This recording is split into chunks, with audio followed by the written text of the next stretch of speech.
contar a história da Alma de Cavalo. Nesse ano, a Alma de Cavalo completa 50 anos. E a nossa proposta é, então, trazer essa história em foco.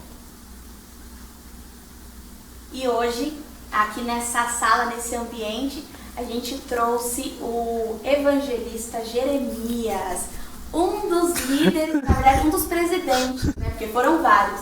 Hoje o Jeremias está aqui com a gente e ele vai comentar um pouquinho, a gente vai fazer algumas perguntas relacionadas àquela época para você e para ele também recordar, porque, como disse a Carol, recordar, a gente tem que voltar a essa memória. E quem tem história tem memória, é isso. Então, no Memória em Foco, vamos partir para as perguntas, porque para saber as respostas, é necessário perguntas. Preparado para as perguntas? É bom, tomara que sim, né? Então, vamos lá. Primeira pergunta, bem simples. Qual foi o período da sua liderança? Então, Vivi, eu participei da presidência desde 2000. Na época, eu era o segundo vice. De 2000 a 2002, eu fiquei de segundo vice. Depois eu fui para primeiro vice de 2002 a 2004. E depois, na sequência, de 2004 a 2007, eu fui o presidente da Alma de Cavalo naquela época.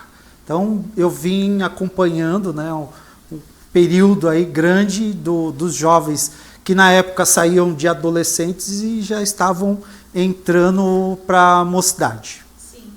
E você tinha uma equipe que trabalhava com você? Você lembra quais são os nomes, né? Inclusive, você que está assistindo o Memória em Foco, talvez seu nome seja mencionado em um dos nossos quadros. Então, fica ligado a assistir todos os quadros, que provavelmente você faz parte dessa história.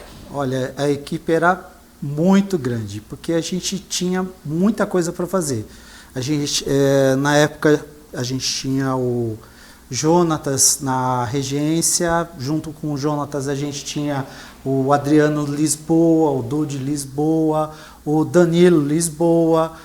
Aliás, a família inteira de músico, então a gente aproveitava e já colocava para trabalhar demais. Na sequência também, para secretariado, eu tinha a Gabi Fázio. Deixa eu ver o que mais que eu tinha. Tinha a Juliana. A Juliana também, ela trabalhava na parte de recepção e na parte de coordenação de novos convertidos e tudo mais. Ela tinha o trabalho de recepcionar, organizar, então ela fazia um trabalho com vários jovens dentro da própria mocidade de fazer a recepção deles, anotar nome, endereço, porque era extremamente importante isso na época, porque nem todo mundo tinha telefone, nem existia celular na época, era uma coisa bem difícil e caríssima. Então, a gente tinha que ter bem certo o nome e endereço da pessoa para a gente ter um contato fácil. Tinha também, quem mais da época que tinha? Tinha o Samuel, do irmão Mauro, também era músico, ajudava a gente também. Quem mais? O Eduardo, que era o meu vice na época. O Eduardo, a gente colocava o Eduardo pro Pinga Fogo.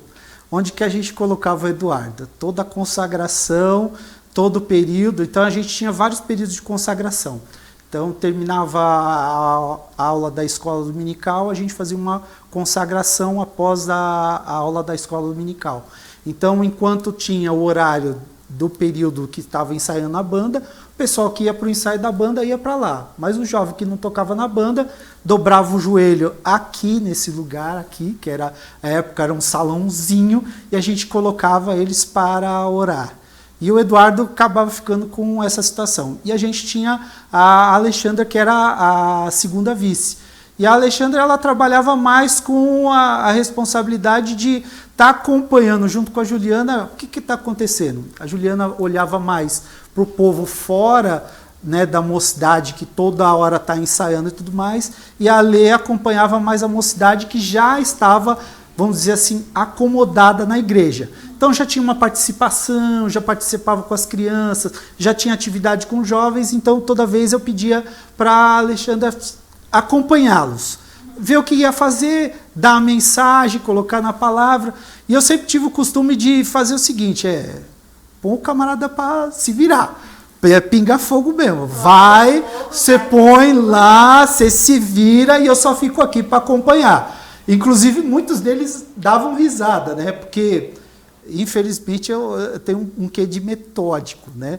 Então, um dia, imagina, né, Carol? Dona Carol, na época, eu chamava ela da minha secreta, ou minha secretária. Então, tudo que dava de problema em encrenca para escrever, datilografar e imprimir, era a Dona Carol que resolvia.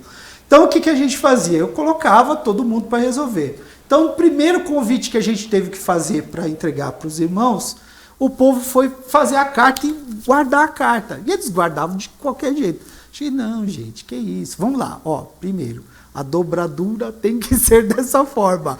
A carta, o emblema da igreja tem que estar no primeiro abrir da carta, tem que estar o emblema, que é para eles saber de quem que é, o que se trata. E aquilo fez para eles abrir uma ideia de como eu era sistemático com as coisas. E isso fez com que todos eles, em cada uma das suas atividades, preparassem isso. A gente tinha ata de reunião. Quem trabalhava comigo na época da coordenação era o irmão Adilson Fázio, a Eliener Fázio. Quem mais trabalhava comigo também? Tinha bastante gente. Ou seja, o grupo era grande, tinha... Quando você entra para trabalhar com Madicaval, o trabalho é grande.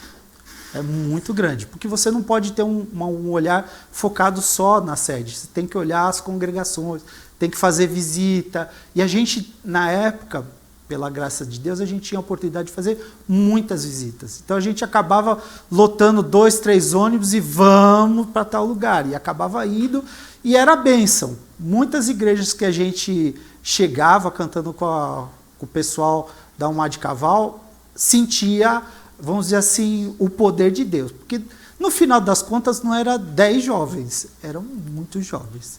Então, era muito bom. Então, pelo menos isso. Olha, se você trabalhou, você me perdoe. A minha memória é fraca, o cabelo já está branco. Então, né, eu vou falhar, mas vocês lembrem aí, me ajudem. E Jeremias, gente, Jeremias... Pela proximidade, mas é o evangelista Jeremias. Você lembra um fato marcante desse período? Algo que te marcou assim, que você fala, isso, ainda que o cabelo continue embranquecendo, ainda que passe muito tempo, talvez isso é uma coisa que eu vou levar. Lembro, foi na 2006, a gente estava passando por um processo bem complicado, a gente tinha congregação que não queria muito participar da Madicaval. E mesmo naquela época, em 2002, 2004, 2006, a quantidade de congregações nossas já eram muito grandes. A gente tinha o Mauá, a gente tinha bastante Ribeirão, a gente tinha bastante igreja Carrão, toda a parte da Zona Leste, então era muito grande. Hoje são mais de 40 congregações que a gente tem, né? E isso já estava grande parte ali naquela época. E os trabalhos que a gente tinha, as dificuldades que a gente tinha, hoje você grava no celular o hino, né? Manda rapidinho e fala assim, gente, está aqui disponibilizado o hino que nós vamos cantar na Madicaval. E naquela época não tinha nada disso, não. O melhor que a gente podia mandar era uma fita cassete. E na fita cassete você só conseguia mandar uma voz.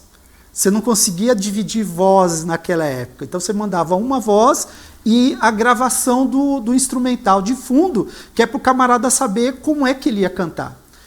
E além dessa, que me marcou mais, além de toda essa dificuldade de sair correndo por todas as congregações, que todo líder de Madicaval tem que fazer, não tem jeito, não tem como escapar, era também uma situação de aproximar. E eu tive dificuldade com uma congregação que chegou e falou, olha, a gente não se sente parte, a gente quer se sentir parte. A gente não vê a tomada de decisão e a gente quer ajudar a tomar a decisão. E eu fiz um propósito com eles, falei, tá bom, então faz o seguinte, para vocês se sentirem parte, vocês estão responsáveis pela entrada da bandeira. Vocês me avisem e tal. Não, tá tudo bem. Olha, vai entrar 3 moças tal, na entrada da bandeira. E a entrada da bandeira é o rito de início, né, de toda a comemoração dentro da nossa igreja.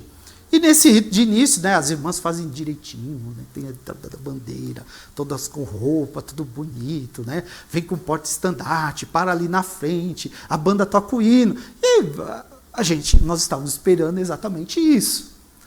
Quando, de repente, a jovem fica parada lá na entrada da igreja.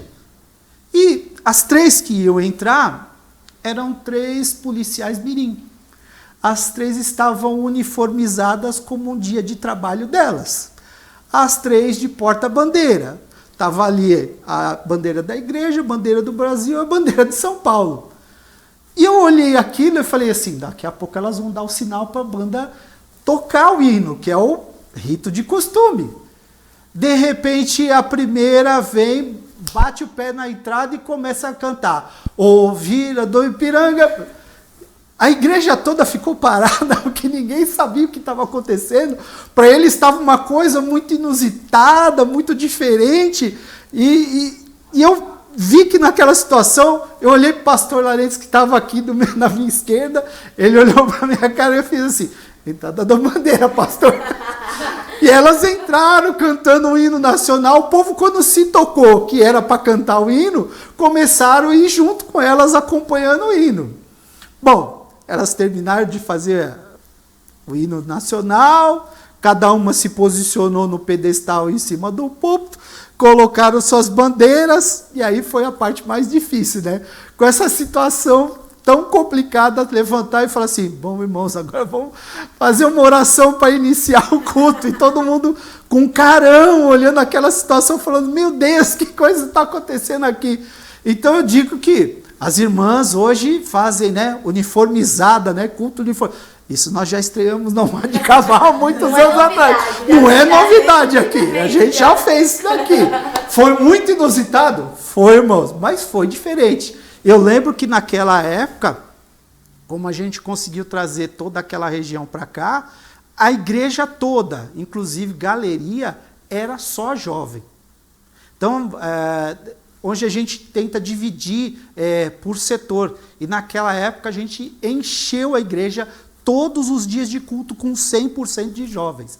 Então nós tivemos lá 4 dias de culto, os 4 dias de culto foram 100% de jovens lotados dentro da igreja, pela graça de Deus. Então, realmente para mim, foi inusitado e até hoje isso me marca. Porque eu fico imaginando, toda vez lembrando a cara do pastor Larentes, olhando para minha cara e falando, o que é isso? O detalhe que te marcou foi a cara do pastor Larentes. Não, a cara do pastor Larentes só foi a cobrança. O duro todo mundo em volta, inclusive o povo da banda, que estava sentado para tocar. E teve que ficar de pé e cantar o hino nacional. Ou seja, os músicos ficaram sem fazer nada aquele dia. Foi muito divertido e muito interessante.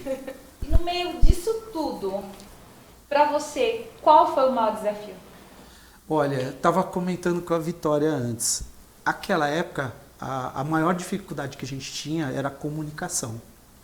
Era uma época que a gente não tinha muito acesso rápido à comunicação. E para você contatar pessoas, não tinha um celular. E telefone, não era todo mundo que tinha um telefone em casa, né? Você, para ter um telefone, você tinha que ter um certo poder aquisitivo. E aí a gente tinha que inventar formas de acessar o novo convertido, o jovem que tinha se afastado, tentar mandar comunicação para os irmãos que estavam nas congregações. Então, a gente tinha uma dificuldade muito grande com relação à comunicação. E aí a gente tinha que inovar. O grupo de jovens, você tem um grupo de jovens, você não vai pedir para ele inovar, é a mesma coisa que falar assim, fica quieto, sentado aí e deixa a coisa rolar.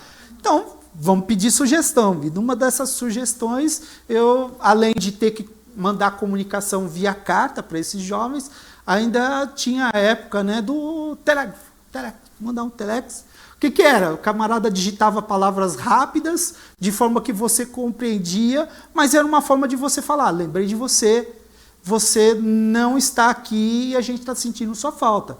Então a gente mandava ali para eles, olha, sentimos sua falta, aguardamos você com ansiedade, Assembleia de Deus, Vila Alpina, Jovens de Vida, que era o jeito que a gente tinha para trabalhar naquela época. A gente não tinha muito alternativa. Então a gente tinha muita dificuldade. Outra dificuldade que a gente tinha naquela época, né? Hoje a gente ouve muito problema de jovem falando sobre suicídio. Naquela época a gente tinha muito jovem entrando para o mundo das drogas. Na época 2000 e pouco, a gente tinha muita dificuldade com isso. Nós tivemos muitos jovens que hoje poderiam estar na nossa igreja e infelizmente se perderam. E não foi só se perder hoje estar no mundo, mas perderam a oportunidade de vida também. Nós tivemos jovens que acabaram morrendo durante esse período. E isso é muito difícil para você quando você está na liderança, porque você se sente um pouco, eu não consegui alcançar. Eu não consegui resgatar essa ovelha em tempo de ela conseguir voltar para o caminho. Então a gente tinha muito, de novo, essa dificuldade da comunicação trazia muito para a gente uma dificuldade de realizar. Mas graças a Deus, Deus dá tudo para a gente, hoje a gente tem facilidade demais. Isso é muito bom. São experiências, né? Foram experiências que te marcaram e que hoje acabou trazendo uma outra visão para você hoje conseguir entender coisas que às vezes nós jovens não conseguimos entender. Às vezes a gente acha, não, dá tempo da pessoa voltar depois, e muitas vezes não dá tempo. Então a gente, são visões experiências que vocês, presidentes, trazem pra gente de olhares diferentes. Olha, eu posso dizer que é assim, é muito bom a gente trabalhar com Madicaval, é muito, vamos dizer assim, Deus dá um galardão para a gente diferente, porque eu posso acompanhar muitos jovens que foram da minha época, jovens, hoje assumindo o ministério. Muitos jovens que na época eram líderes de jovens, naquela época que eu estava, que hoje vocês consideram pastores. Um exemplo, estava comentando com o pastor Carlos disso, um dos jovens que, se vocês ouvissem na época, vocês iam falar, não, jamais. Pastor André é o vice-líder da mocidade lá do Cardoso. Ele gostava de música pesada, era a época dele. Ele gostava, ele tinha o jeito dele, era um jeito jovem dele. E a gente tinha que entender esse jeito jovem que ele vinha trazendo. Hoje você olha ele agora e olha ele comparado na época de jovem dele, você fala assim, a transformação foi da água para o vinho. Então, a gente tem que entender, e Deus abençoa a gente, quando a gente começa a trabalhar com jovens, que a gente começa a ver o jovem não travado pelo tempo. Você não secciona o período dele. Porque você olha para o jovem e você fala assim, hoje ele é assim. Se você investir um pouco mais nele, se você der um pouco mais para ele de oportunidades e chances, ele poderá chegar a tal lugar. Isso é o que ajuda a gente com o olhar do tempo, né? Quando eu estava nesses primeiros períodos, eu tinha 25, 26 anos de idade, acompanhando o pastor Enéas, né? Na época que ele era um dos líderes da Madicaval. Então a minha visão era muito assim, você é maluco, que coisa é essa? Assim não dá, não pode, não vai ser aceito, não vai dar certo. Como muitas coisas a gente teve que não foi, que até hoje não são aceitas. Mas muitas vezes a gente deu muita oportunidade para esses jovens e muitos, que nem o Eduardo, hoje é evangelista, Eduardo, né? A Juliana hoje é ministra de crianças em outras igrejas. Então todos eles tiveram um crescimento espiritual. Ou seja, foi investido neles tempo, foi investido neles o poder do Espírito Santo, foi dado a eles a oportunidade de fazer a coisa, não só de participar, e isso deu para eles um crescimento espiritual que hoje eles dão fruto. Hoje eu posso ver Carol, Miguel, então são coisas que a gente só consegue obter com o passar do tempo. Você investe um tempo e Deus te dá um galardão diferente, que é o galardão que você só ganha vendo a história dessas pessoas para a sua vida. E isso é bênção. Sim, com certeza. E melhor é o fim das coisas do que o princípio delas. Então, com certeza, aí tem muitos frutos, né? Talvez de alguns dias não tão bons, de uma insistência, às vezes até mesmo de perder tempo de descanso, tendo que conversar com o jovem, tendo que ir na casa dele. Mas hoje encontrar com ele, fazendo a vontade de Deus, é aquilo que diz dentro da gente, valeu a pena. Né? Às vezes, na hora, é difícil enxergar. né? Como, né, o irmão mesmo falou. Quem olhava pro André dizia, impossível. Não. Se alguém falasse naquele tempo, vai ser um pastor. Eu era criança na época, eu lembro. Eu era criança, eu lembro. Inclusive, se o pastor André estiver nos assistindo, que eu acredito que ele estará, ele inclusive relatou isso numa das oportunidades na mesa, e ele falou, Vivi, né, tava ele, a evangelista Cibele, Vivi, olha, eu era assim, assim, assim. Eu olhei pra ele, não, você não era assim. Ele, não, eu era assim. Então, realmente, a gente vê que os planos de Deus, com orientação certa, com liderança certa, os planos de Deus, ele tem uma trajetória para ser feliz, né? Sim. E precisa querer, né? A decisão é de cada um. Bem, se falar de um mar de cavalo e não falar de louvor, não estamos falando de um mar de cavalo, porque a gente gosta mesmo, é quando junta todos aqueles jovens e canta, a coisa mais linda, porque se tem uma coisa que dá a unidade do grupo é quando está louvando, porque às vezes em outros talentos a gente tem as divisões, porque um é para isso, um é para aquilo, mas quando junta o grupo para cantar, cantando todos no mesmo propósito. Então eu acho que o ápice de tudo é quando a gente vê aquele grupão cantando, é uma coisa assim que vai muito além, né? E para você, qual louvor assim que você lembra assim que marcou o período em que você estava na liderança da Alma de Cavalo? Olha, Vai dar pra cantar muitos. uma palhinha? Não. Ele Aí é disse muito de reforçar instrumental, muito. Você falou que tem que ter um instrumental. Então tem que Não, ter a gente, acompanhamento. tipo, né? Não, tem que ter acompanhamento. É muito. Eu lembro, Vivi, muitos hinos que ainda são cantados hoje foram da época, né, minha, da época do irmão Enéas, que foram hinos que realmente impactaram a igreja. Não foram hinos simplesmente que, vamos dizer assim, você canta um período e esquece. Foram hinos que marcaram tanto a mocidade que todas elas ainda cantam. Um hino que estreou naquela época foi Deus dos Impossíveis. Então a gente canta esse hino até hoje. Outra coisa sobre cantar hino, eu lembro que uma época teve uma jovem que veio lá de Teixeira de Freitas visitar a gente. E você sabe que, desculpe baianos, mas a frase é de vocês mesma, né? Baiano não nasce, baiano estreia, né? Ele nasce estreando. E ela veio para cá e trouxe um hino para a gente cantar na época. E esse hino era Jirê, Jeová, Jirê. Rapaz, era complicado. Por quê? Porque o hino era estilo Olodum. E isso dentro da igreja era muito complicado. A gente cantava. Mas o que mais marcou, para mim, pelo menos, foi Deus dos Impossíveis. Existem outros que ainda são cantados ainda. Porque, vamos dizer assim, de 2000 para cá, ou da época, né, Pastor Enéas, minha, a Gilmar, Jonatas, os hinos não tiveram, vamos dizer assim, muitos hinos que realmente impactam a igreja. É diferente você falar assim, tem um hino legal, tem um hino... Mas quando você canta ainda Deus dos Impossíveis, ainda muda bastante as pessoas, aonde você estiver, aonde você cantar, você tem certeza que Deus ainda manifesta o seu poder através desse louvor. É como se realmente há letras que foram inspiradas por Deus de uma forma que só Ele pode explicar, ao ponto de que se sustenta como fosse a própria palavra. Né? Então aí está a diferença até para a escolha dos louvores, né? Escolher louvores que nascem no coração de Deus aí de uma extrema importância.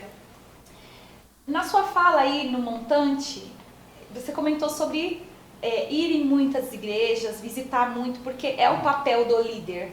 Até porque se não houver essa integração, né, nós que somos da sede sabemos disso. Integrar as congregações na sede não é algo simples, né? Não é algo simples. E o líder, ele tem esse papel fundamental de fazer essa integração. Quando você ia com os grupos, qual era a forma que vocês utilizavam para chegar nessas igrejas? Haja visto que, ao ponto que tudo adianta, hoje a gente pede um Uber para ir para qualquer lugar. Mas e como era na sua época, essas saídas? Então, a saída era bem complicada, muito complicada. Eu lembro que a gente, para organizar, primeiro tem a dificuldade que nem todo mundo tinha situação financeira muito boa, então a gente sempre tinha que arranjar um caixa para trazer. E a gente costumeiramente ia de ônibus ou alguns irmãos com possibilidade iam de automóvel. E isso era muito divertido. Quando a gente ia de ônibus, né, a minha filha hoje tem 22 anos. E ela lembra muito bem que, como ela ia na Uma de Cavalo, ela já era jovem desde aquela época. Só que ela era a jovem que mais andava na igreja. Ela andava de colo em colo de cada uma das jovens durante o culto que ia sendo prestado.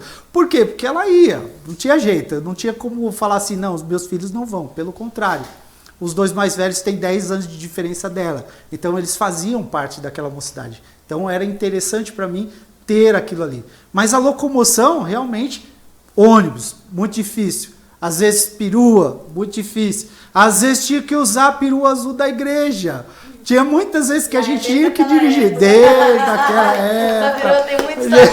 A perua tem história. A perua tem história com as irmãs, com os irmãos, com mocidade. A perua tem muita história. Essa perua dá para contar a história quase sozinha. É verdade. Mas é o meio de uma locomoção que a gente tinha na época. Então o que a gente fazia? A gente chegava e falava... E olha que interessante, naquela época o dinheiro valia muito mesmo. A gente pedia, se eu não me engano, era R$5 para cada um.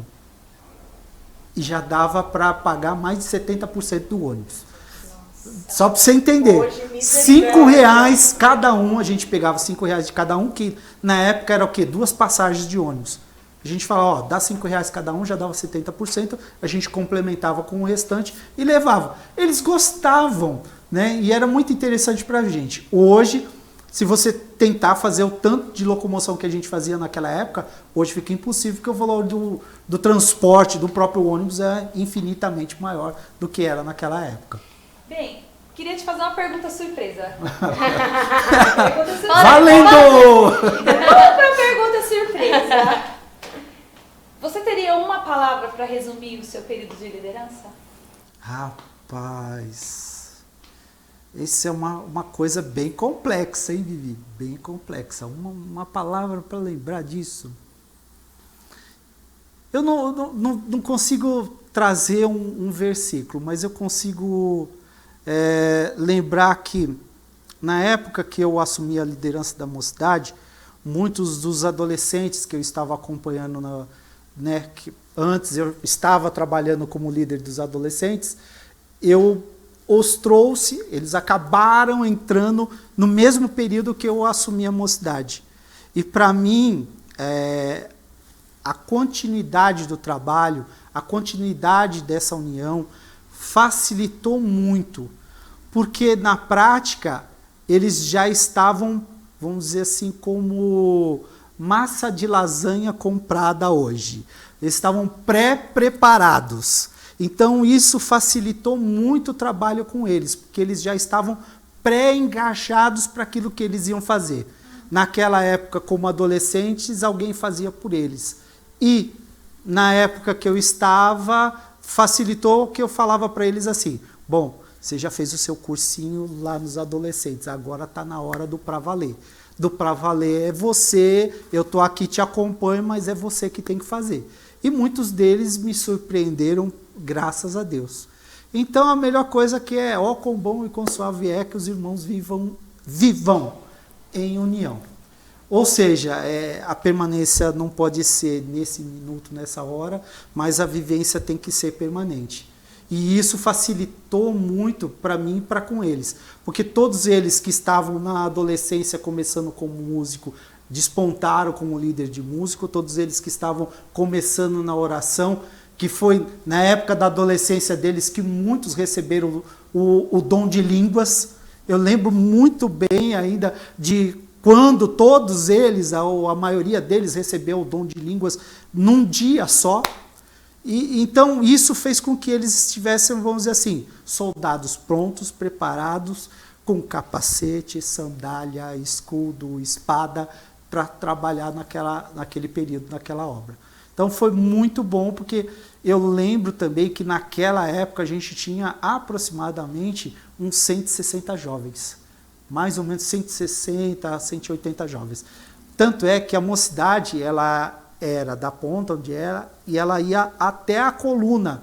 Ela cobria tudo aquilo ali. É lógico que naquela época também não tinha os adolescentes. tinha as crianças e aí depois da adolescência o camarada já ia direto para a mocidade. Mas isso também ajudava bastante a gente desenvolver todos eles. Foi muito bom.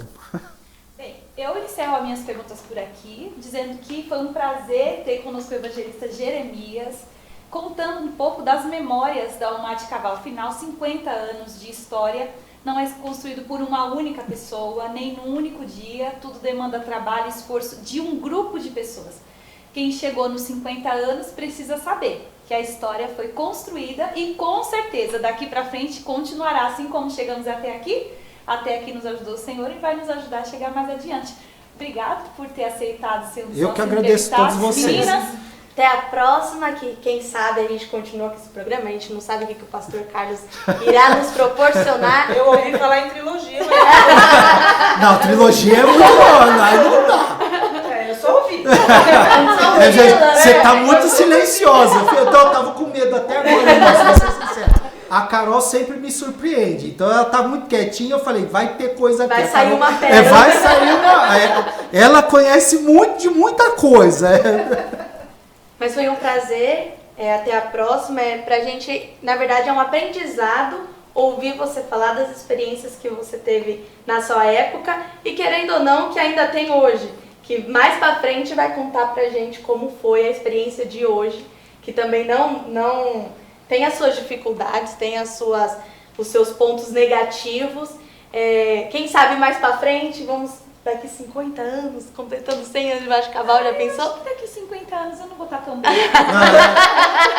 Pode ser que a gente não... Acho que só o pastor Carlos e o pastor Larentes, o resto não vai conseguir chegar.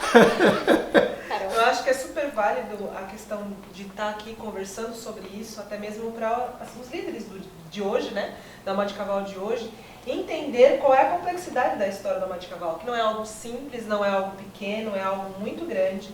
E se você tem dificuldades hoje, olha, lá também tinha, as pessoas também passaram por dificuldades, né? E aí o olhar para isso, a importância de olhar para isso é entender que, olha, você tem vitória no final, se você está dentro do propósito, se você está debaixo da mão de Deus, você chega na vitória. Então, não desanima, ouve aqui, ó, tem 50 anos de história aqui, de experiência para você aí guardar no teu coração como uma esperança, né? Bem, então, estamos encerrando o nosso quadro Memória em Foco, mas aguardamos você no próximo episódio. Vamos colocar episódio. Reticência. 3 pontinhos. Nossa,